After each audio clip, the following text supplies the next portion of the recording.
Hello, beautiful people. Let's talk about noses. I think noses, statistically, are what artists struggle with the most when it comes to anatomy. At least I know I've struggled with noses. Second to hands, but we're not going to get into that mess right now. So, I just wanted to share with you guys this quick little way of breaking it down. All anatomy, it's just shapes. It's just simple shapes and layered with shadows. So this is a real-time drawing of a quick little technique to draw a very basic nose that you just build upon. For me, I believe any shape of the face, anything that goes into the face is ever evolving as you draw it, and that's how you create your character to be unique from one to one. And the basic way and the best way to really start digging into anatomy is just looking at the shapes.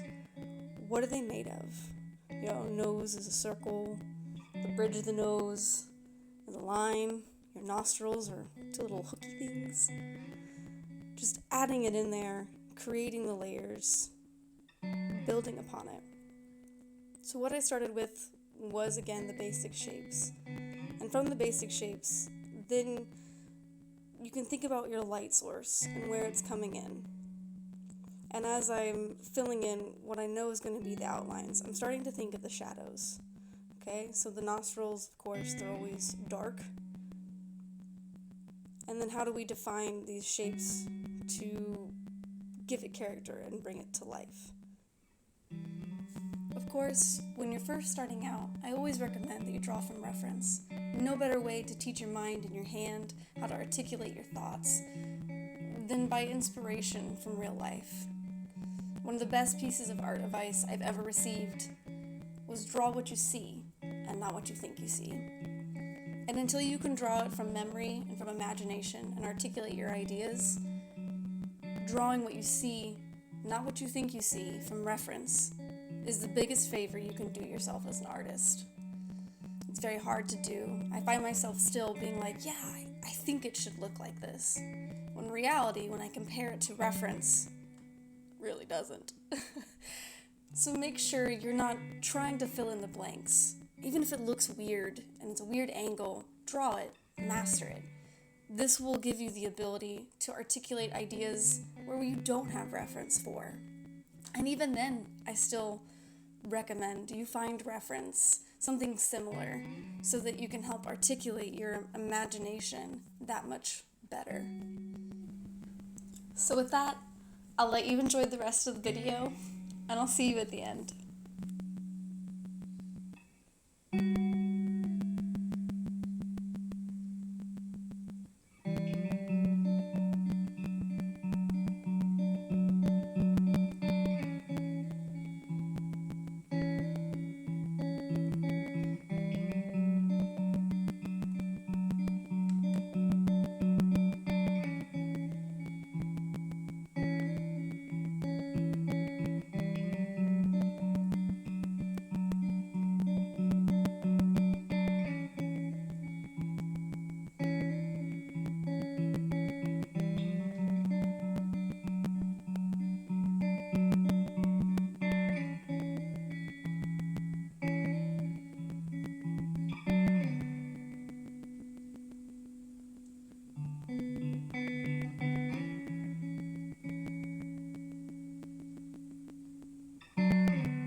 Hey guys, it's me again. I really hope you enjoyed this video. I hope you're able to take something away from this process and be able to apply it to your own artwork and ideas. If there's something that you'd like to see or you'd like me to explain, or if you like this video, just give it a like, drop in the comments, let me know what you'd like me to go over, anything you'd like me to explain or share. I'd love nothing more than to share my skills and experience with you and help you guys grow as artists.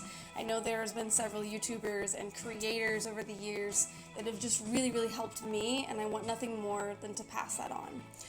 Big shout out to my patrons. Without you guys, the studio wouldn't be able to create new content and pump out new awesome art for everybody. You guys are the lifeblood of Lady Evelyn Studio, so OG fans, love you guys. You can look me up on Patreon, Lady Evelyn Studio, if you're interested in supporting the studio and the continuation of this awesome content. Also, I'd like to throw in a quick apology. I don't have a mic. I'm using my phone to record this. If it's a little poppy, I really apologize. I'm gonna get one soon. Until next time, thank you guys so much for watching. Again, pop a comment if you have any questions or want me to go over anything else. Alright, stay safe, stay creating, okay? Bye!